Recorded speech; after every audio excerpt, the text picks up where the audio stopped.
everybody, and welcome to the Marvel Plus podcast, the show where we talk the Marvel shows on Disney Plus and how they connect to the MCU. My name is Bret, aka Enigma911, and you catch this podcast live every Sunday at 7 p.m. Eastern over on twitch.tv/Enigma911.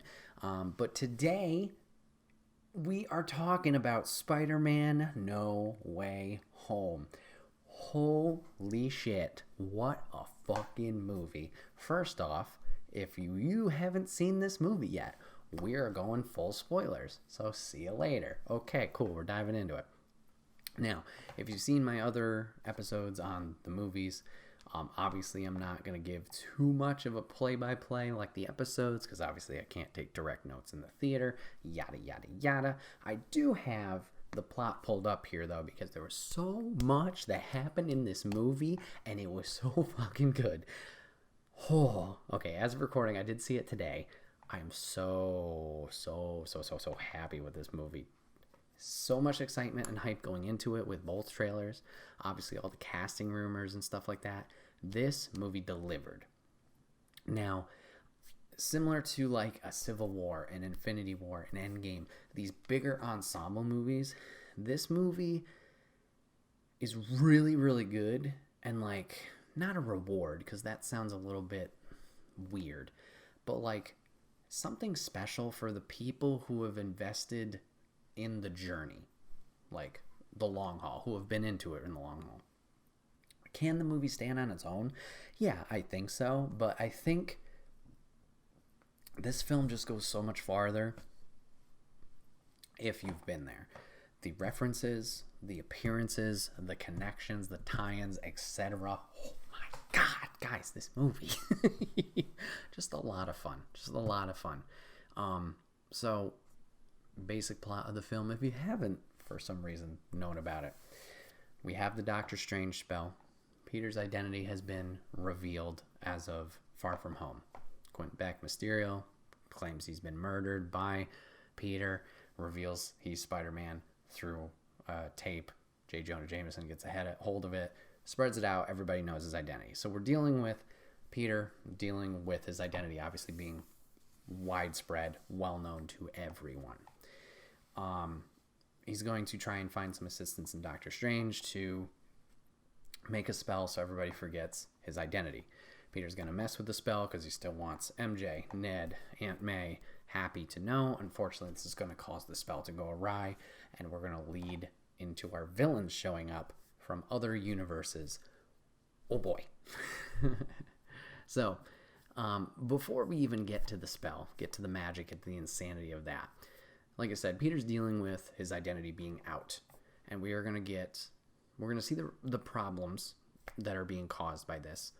Police issues, he's being questioned, he's being interrogated because obviously he's done things, a lot of damaging things, potentially things that people think are bad, especially the Department of Damage Control, which shout out to Damage Control. That's a Marvel property. Cool to see them represented. But we are going to get our first big oh shit moment of this movie. And I don't know if a lot of people caught onto it of the general public, but we are going to get a lawyer that will help represent Peter and kind of talk to him about like, there's no problem here. Charges are being dropped. You guys are fine. It's going to be lawyer Matt Murdock, aka Daredevil, from the Netflix series Daredevil. Holy shit. So cool. So cool to finally see Charlie Cox's Daredevil in the MCU, the film franchise. Similar to other shows recently, I don't know if everybody's caught up. We've seen another character make his return. I'm very intrigued to see if this Daredevil is following directly from the Netflix series. Makes sense if so, because obviously Daredevil, at least from the series point of view, smaller hero, like contained to the New York area. He's not as well known, so it could fit in well here that obviously he's not known, nothing's going on, blah blah blah. So cool to see him here. Cool to finally have him in the film MCU. I'm excited to see where that character goes and where they will include him. Was this just a fun cameo for cameo's sake? I really hope not, because why do that? Why give everybody hope of a character that hasn't been around. I don't remember when those series ended, but like doing that, just the flash in the pan. It would be one thing if it was a different actor and we didn't acknowledge the powers. Then again, he got the powers when he was a kid, or the super senses. So we had the same actor, and we make a point of him catching the brick before Peter does, that is thrown into the window from protesters. We make a point of like, Peter even like, how'd you do that? He's just a really good lawyer. So anyways, that was our first exciting moment, seeing Daredevil making his first appearance in at least the MCU film canon. Dope there. So skipping ahead, like I said, Peter's going to go to Doctor Strange for help because of all this shit that's going down for him. Not only him, but his friends. He's going to unfortunately corrupt the spell, leading to other people being dragged in. He's going to try one last time personally to make a save for his friends, to get them an MIT second chance. They all got declined because of recent events. So he's going to chase down an administrator. On the highway, traffic, able to catch up with her. We're seeing now, unfortunately, the cause, or the bad stuff of the spell take place. We're going to see Octavius make his appearance. We had a great fight between these two. Really sweet to see the action there, of obviously Octopus and the tendrils, the tentacles, and then Spider-Man learning on the fly and dealing with these quick. Obviously, later on in the fight, Peter is going to get captured, and Peter is going to reveal his face in order to protect his chest from being stabbed, reveal his identity to Octavius. Obviously, it doesn't really matter at this point. And Otto's going to realize, hey, you're not Peter. Who the hell are you? After this little exchange, Octavius is going to absorb the nanites from the Iron Spider suit into his octopus legs. And Peter's able to shut him down. So a little bit funny there and cheeky that just like he can do that like that, and essentially puppeteers him and is able to save the administrator. So a little weird that he can just, like if it was a flip of a switch there to defeat him, but honestly it does make sense. We think everything's hunky-dory. Awesome. We're going to talk to Otto. We're going to catch up. We're going to try and figure things out. Bad guy's been defeated. Then cue another bad guy that we know.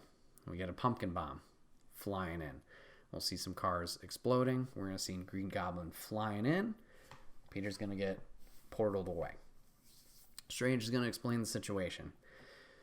All right. Seems like people have been pulled in from other multiverses that know Peter's identity.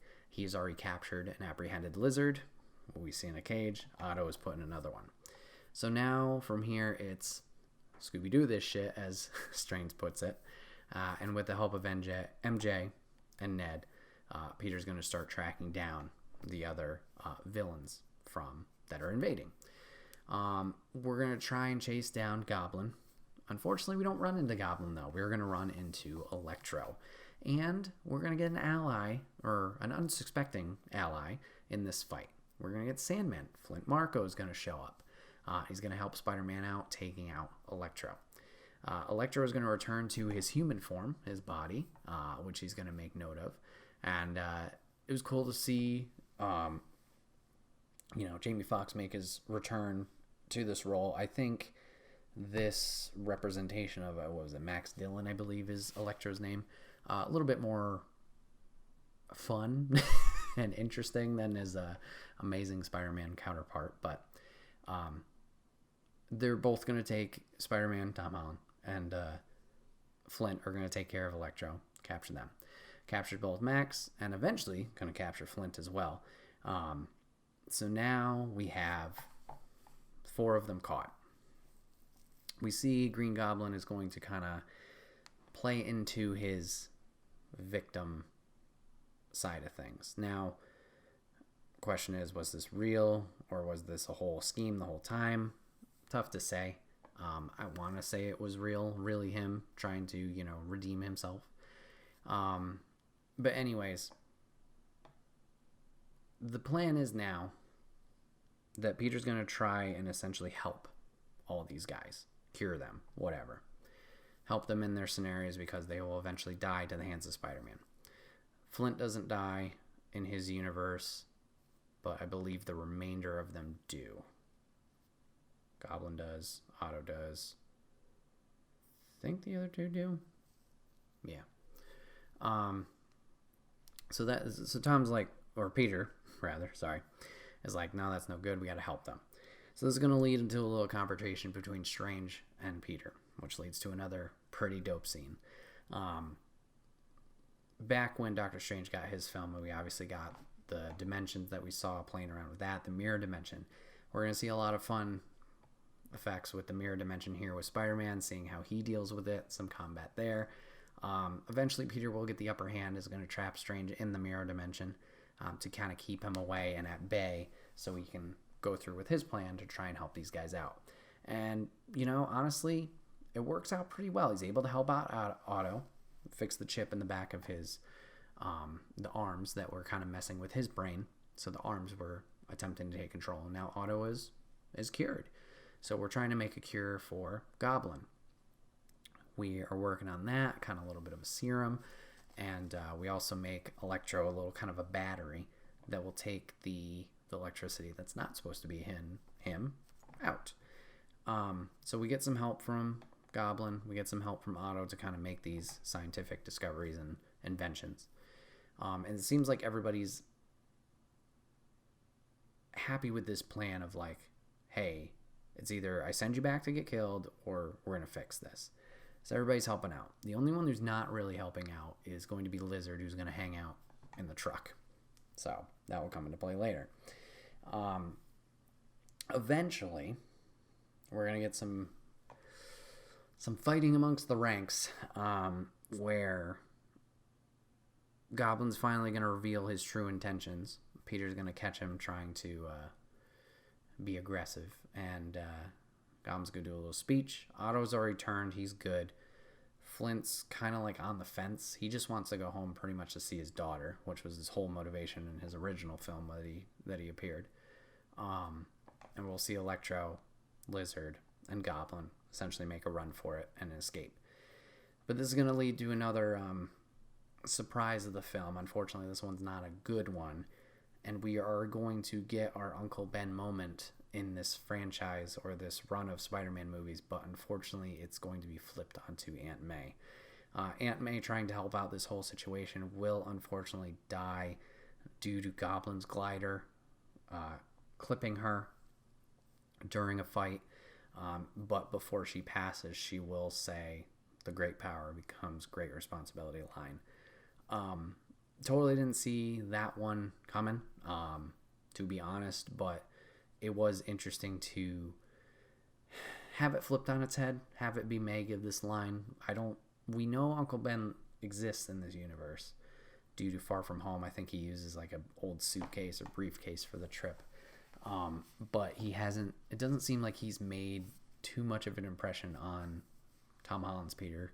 I don't know if he passed when he was too young or just isn't around anymore. I don't know the deal there, but very sad moment there, having her pass.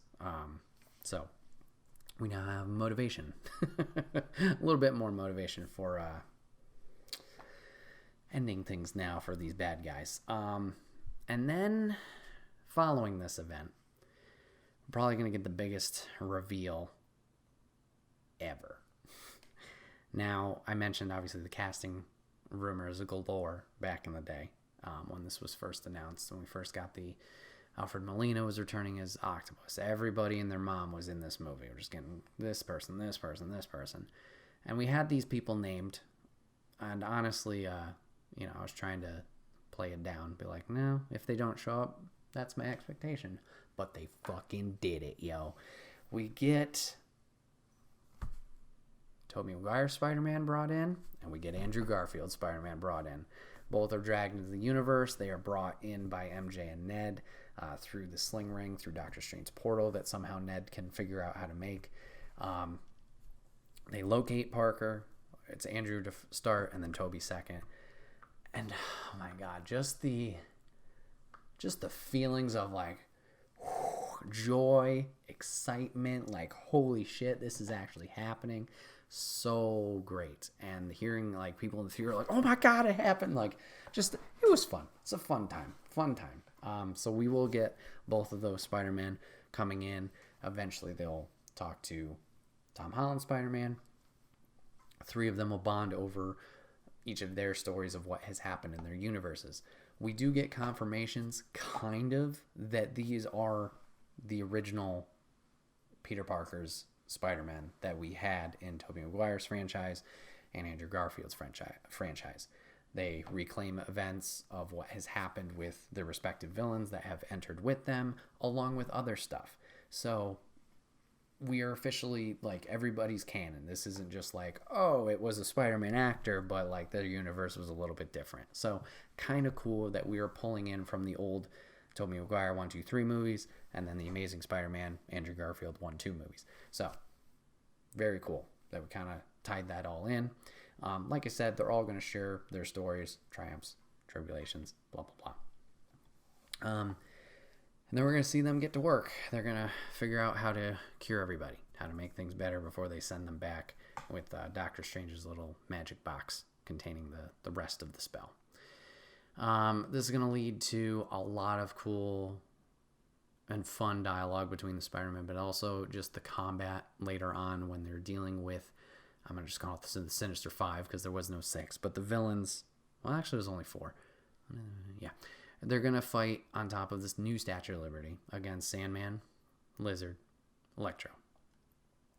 Seeing them struggle early on of dealing with each other, the new Spider-Man, but then eventually coming together. Seeing the 3 of them in suits swinging around their, like, that moment where they're like, okay, let's figure out how to work as a team.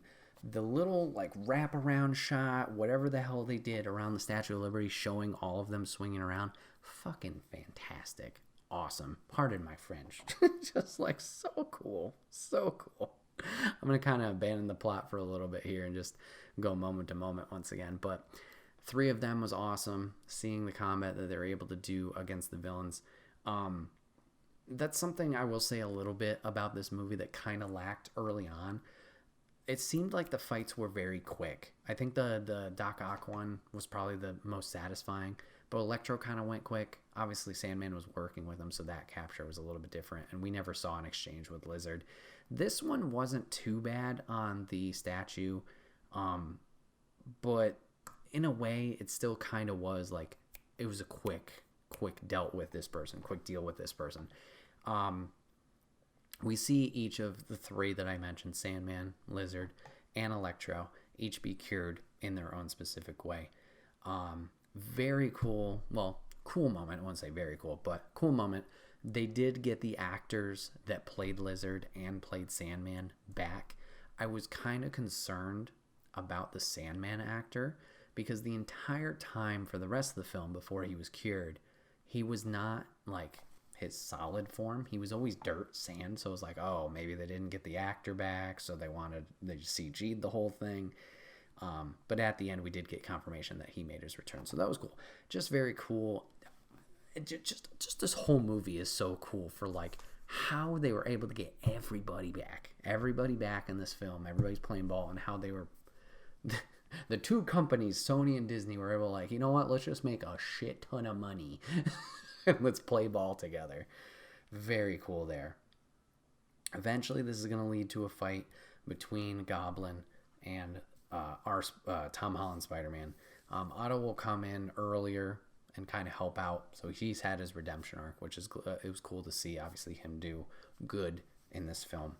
But our Peter, very angry. Kind of interesting to see him embrace that darker side. A little shout out to the Sony PS4 Spider-Man game. Quick little takedown move that Tom Holland's Spider-Man will perform on a Green Goblin. I was like, oh, hey, I know that one. Cool to see that. Toby is eventually going to stop Tom from murdering Goblin with the glider. Tom will eventually give up, subside, but in doing this creates an opening for Goblin to stab Toby in the back. Get a little scary moment there, but we will then cure Goblin and finish it off there. Toby says he's fine. He's been stabbed before, just in a lot of pain. So we get that. So the conclusion of this film. Oofa. Oof. A lot of emotions felt in this film. A lot of highs, a lot of lows. And unfortunately, this is a low. Not because it's a bad point. It's just like this is a emotional moment. So Strange is trying to contain the spell. Unfortunately, it's been broken out. We get little teases up in the sky of other Spider-Man villains. For sure, I saw Rhino. For sure, I saw Scorpion. There was a potential of a Kraven that was seen. I'm very excited for eventually when this releases, having the ability to pause there and see if there's anybody else that can be seen and kind of teased at. But Strange is trying to keep them at bay before invading this universe. Peter decides, cast the spell that we originally intended. Everybody forget me.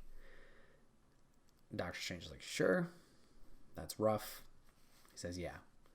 So he says it's goodbyes to the Spider-Men. And MJ and Ned was rough. Him saying goodbye to them, like, you're going to forget who I am. Promises he'll come and find them again, and they will, hopefully pick things back up. But it's rough. He swings away, and we will see the villains and Spider-Man that had visited from other universes fade away. And we're going to follow back up with Peter, or the world, or Spider-Man's back under the mask. Nobody knows his identity. But now we kind of see the aftermath of Peter himself, how he's dealing with it. He's going to attempt to reintroduce himself to MJ and Ned. He has a whole speech plan, but does not follow through with it. We are going to kind of get a little bit of a moment between him and MJ. And it's interesting. It's interesting to think of like why he didn't go out full on with the letter. Obviously, that's a lot of information to dump onto somebody. So I don't know. We want him to figure it out. There's a couple of moments where, it seems like MJ kind of picks up on like, I know you, or something is off, or something's familiar. But there is one thing that my friend noticed while this scene was going on. MJ still has the necklace on that Peter gave her from Far From Home. So I don't know if that will be something later on that obviously they can use to reform this relationship. But that was all Peter attempted. Didn't try to talk to Ned at all as Ned entered the coffee shop or the donut shop. We are going to get a weird cameo in the background as Hank Pym is just in the back of this donut shop, just ordering some donuts. Don't know why he was there. Odd. But yeah, we are going to see him dealing with that. And then lastly, we're going to see, well, actually, we get two more things. We're going to see him then follow up with Aunt May at her grave. And this kind of leans into the fact of like, I don't think Uncle Ben was that important. Maybe he's not even dead. We see the grave of Aunt May, and this would have been a good opportunity. I thought maybe they're going to obviously pan out or something and show Uncle Ben's grave next to her. But no, just got her. And we get a little interaction between Happy and him at the grave. All pleasantries. No attempt to try and reconnect there. Plead his case, obviously, for his identity or, whatever. But nice moment there, and they're gonna go their own ways. And then lastly, we're gonna see Peter getting an apartment. Unfortunately, he didn't get into any of the colleges as we had seen previously in the film, including MIT, which makes sense because the administrator would not have had that interaction, or at least did not remember that interaction. So he's going to go in for his GED, I believe, was what they showed, or some kind of textbook. Anyway, he didn't get into the colleges. He's going somewhere. Maybe it's community. But he has an apartment, kind of run down, but this is the new start. And we see him swinging off in a new Spider-Man suit, kind of paying homage to the original colors a little bit. I think the suit design may have changed slightly. Didn't get a good look on the Spider logo, but we will finish with that. So, moving on to the post-credits. We get two. Phase 4 has been cooking them out. we're going to follow up with our friend Venom.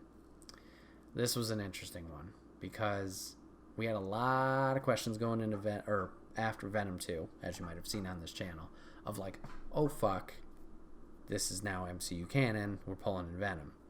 Well, not exactly. We're going to pull in Venom during this Doctor Strange spell. He's trying to get filled in on all this information of what's going on in this universe. We got Hulk, we got Iron Man, we got Thanos. Okay, great. Maybe I just got to go talk to this Spider-Man guy, figure out what the hell's going on. Spell's going to get canceled. We're going to see Eddie just dust away, flash away. So he's not part of this universe. He was brought in for a little like moment, and then nope, he's gone. But we do get one important piece for this quick little cameo in the universe. Part of Venom's symbiote has been left behind on the counter. So we now have the opening of a Venom in this universe. Now, quite a bit of backlash on this, or like, what the fucks, which I totally agree with. Talking with some friends. Okay, why was Venom even brought in the first place? The spell was about people who know Spider-Man is Peter Parker. They're the ones being dragged in this universe. The reason that it seems to be, and I forgot this from Venom 2, is because of Venom's hive mind. All the symbiotes kind of share some linked knowledge thing across universes. Don't ask, I don't know why. So, my guess is because of Tobey Maguire's Spider-Man, the third one, everybody's favorite, where we got the Venom with, I am blanking on the name, that 70s show guy, the Venom there, he knew Peter's identity. So maybe because that symbiote, Venom, had known of that identity, for some reason, this Venom, Eddie Brock, from the Venom solo movies, got brought in. So, there's the explanation for that. The second, why did that not happen? The symbiote got left. A little piece. Tiny drop. I'm personally very excited about it because now we potentially get a different Venom. Will it be like a more villainistic Venom like I want, or will it be more anti-hero like a Flash Thompson or someone else? I don't know either. We'll have to see. But we know Venom's in the MCU now, or at least they can have their version. Why didn't that little piece of symbiote also flash away? Now, I guess maybe because of the hive mind mindset, where they all know anyway, but then with the spell, they shouldn't remember anymore? It's a big head scratcher. I don't know. Maybe it's one of those things we never get an answer for, and it's like, that's the one gray area, if not more, of the MCU of like, that's a loose end we didn't really explain. So I don't know. But exciting there, we do get the potential of the Venom symbiote character showing up. Lastly, our second post-credit scene is essentially a full-on trailer for the Doctor Strange movie. And oh my god, it looks so good too. You got Wanda making a return. We got America Chavez, I think is her name. Oh, she was in the trailer. Young Avengers, for those of you guys who don't know. I don't know much about the character, but I'm excited to learn. We have that. And we get more multiverse shit happening, including an evil Doctor Strange.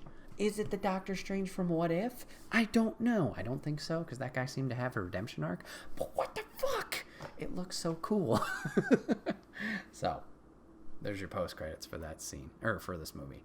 But guys, this film was just insanity. So much craziness going into this film of like obviously all the rumors of casting. What the fuck's going on here? This wasn't even the original plan. We were supposed to have Kraven be in this movie, which I personally would have loved. But this is fantastic too. It was like, hey, we're all playing ball. Everybody's shaking hands and like, yes, let's do this. Like I said, buku cash. And it just worked. We got everything in line. Everybody's cool. Let's make some cool shit. And they fucking did it. Now, like I said, Is there a lot of like history leading up to it where you could get more out of this movie if you're already invested in the history? Yes. Is that a flaw of the movie? Maybe. But I think the movie is still fantastic without that knowledge. It's just like you could have got more if you hadn't watched it, kind of thing. So, fantastic movie. I am so excited to see this movie again in 2 days' time as of recording. So excited to see this movie again, experience it all again. Obviously, the moments won't be the whole shit like obviously in the first experience, but just reliving it again, that excitement, it's so cool. Guys, they got all 3 Spider-Men, Tobey, Andrew, Tom, in this movie. Maybe the only other thing that would have been like blow your socks off, fucking amazing, they teased at it with Electro, is if we got fucking Miles Morales in this movie, Artemis. That would have probably been the only like bigger moment of this film. It's not Miles' time yet. Will it be eventually? I hope so. I hope he doesn't just stay in the animated Into the Spider-Verse films. Not that those movies are bad. Those movies are fantastic too. But not his time yet. Man, so good. I really enjoyed this film. I enjoyed everything that we got, obviously, with the Spider-Man showing up, with Daredevil showing up, Wong is the Sorcerer Supreme, which is a bit like, oh yeah, okay. Just really cool. I really hope you guys enjoyed this film too.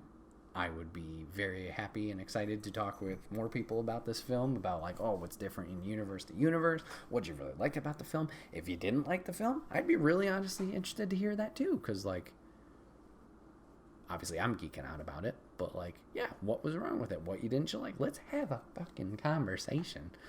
I don't know. I feel like I'm just rambling now with excitement. Such a good time. Such a good experience of like just pure excitement, like I said, of the people in the theater, just all experiencing this one thing at the same time. This had an endgame feel of build up and just great time throughout. But my name's Bret, aka Enigma 911, and this has been the Marvel Plus podcast. You usually catch this podcast live over on twitch.tv/Enigma911 at 7 p.m. Eastern. You join the chat, join in on the crazy, fun theory talk. If you're a subscriber over there, we would love to have you. Appreciate you guys hanging out today, giving this a watch, giving it a listen. Hope you guys enjoyed the movie. I'll see you guys for the next movie. Make sure you guys watch Hawkeye. All right, guys. Thank you so much for hanging out. I appreciate it, and I will see you guys on the next one. Take care.